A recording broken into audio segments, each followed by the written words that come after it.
Do you feel that? Do you feel connected to the 1621 event when the place where you grow up actually started?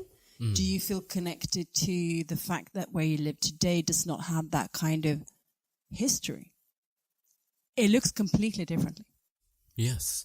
I think now where I'm at as a human being, I find this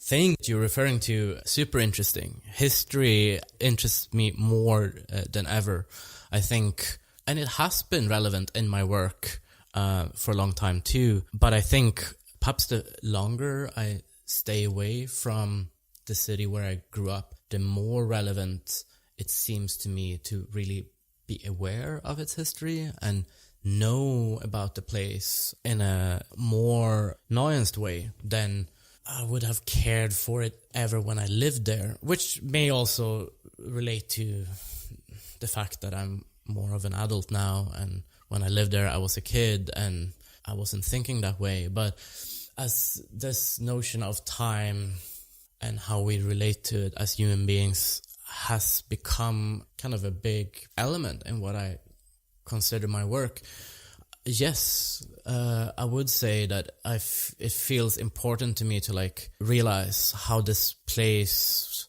started, how it worked throughout the several centuries it existed until now, and where I'm at in that. I guess I'm from a family that originally, the Gothenburgian side of my family wasn't Swedish originally. They came from Germany as merchants, but they have a sort of like history too in the city, and so that's kind of like an obvious link for me that is kind of like there spelled out on the facade of a museum which has my name.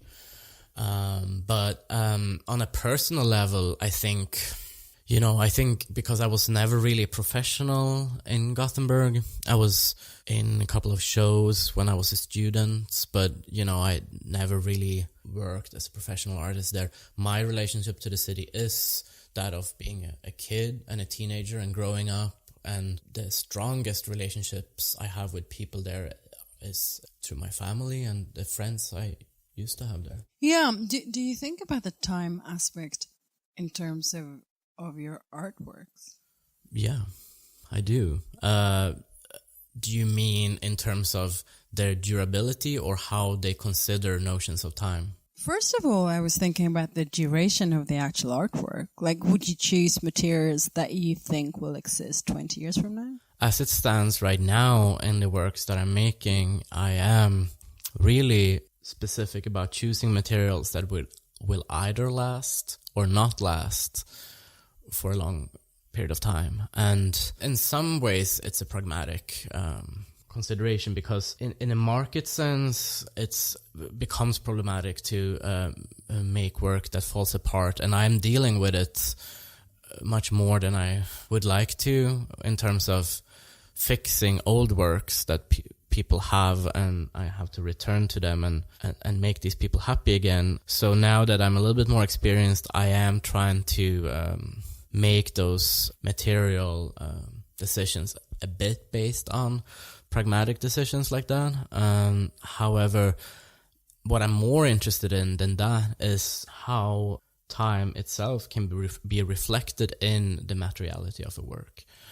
And if you will let me speak a little bit about it, I will tell you about something that I am about to make, which is an installation for a park at Thielska Galleriet in Stockholm. I actually want to hear all about it, so you just go ahead. All right. So this is what will happen. Over the past 6 months, I made work that considers different human notions of time throughout various cultures, geographic locations and eras, tracing it largely through architecture, but also looking at ancient calendars of civilizations such as the Mayan, in relation to other civilizations' conceptions of time. But in terms of the architectural work, I'm borrowing forms from buildings set in fictional places. They do not exist in reality, and they never have. but I'm interested in how these fictional architectures have been designed to describe either a past or a future that we as humans live in. So that has resulted in one body of work that I showed recently in this exhibition in Los Angeles called Out of Joint. It just closed. And I will show this work again at Thielska Galleriet. However, I will translate the materiality of the sculptures from what it was in the show in LA, relatively permanent fiberglass gypsum material that the sculptures were cast in, to an organic sort of earth and mud-based kind of material mix that I will essentially mold these sculptures in. And my idea is to mix some seeds into this mud as well, and for these works essentially to operate as an organic thing in this outdoors environment. So after I've molded them and installed them in the park, they will keep growing for a while and then ultimately deteriorate over the course of these 4 months this summer where they will be on view in the park. So I guess I'm taking this notion of materiality a bit further in terms of how it's interlinked with the ideas that I'm exploring with the work in this current project of mine. So, materiality and time are very important considerations to me right now, and I think they will continue to be. Yeah, I mean, I think, isn't that really what it's all about, to be a human being, sort of? Yeah. I mean, fade away eventually, and the material we're made from will, become soil or ash or something, yeah. Yeah, and that is what sort of happens in the encounter with an artwork often. That we are transported somewhere or we're standing in front of something. I think it makes total sense. And also really interesting that you've been able to... I actually saw the exhibition in LA, and it was, on the one hand, it's quite formal. It is a room, roof, ceiling, and everything is there. There are sculptures.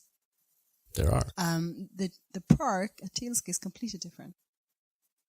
Very much so. It's a different kind of environment, and it's very pretty though. The location is great. They have some outdoor sculptures they've had for a very long time. It's a bit of a slope, isn't it? It is a slope. Yeah. It's a sort of complicated terrain. And I was speaking to the director of the museum yesterday, and he was, well, not concerned, but he was wary of the fact that the terrain isn't,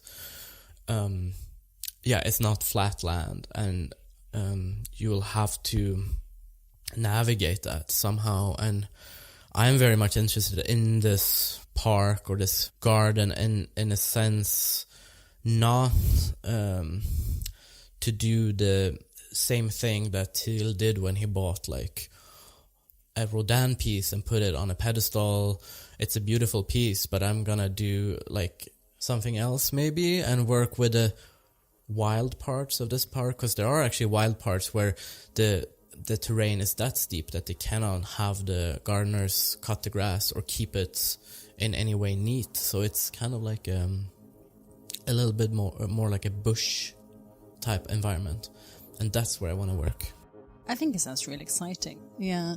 You know what? I think I've actually asked you everything that I wanted to, and I think we have had a nice conversation. I think so too. So maybe we just say thank you so much for stopping by, and good luck with everything. Thank you, Jenny, for having me. Lovely to see you here. Yes.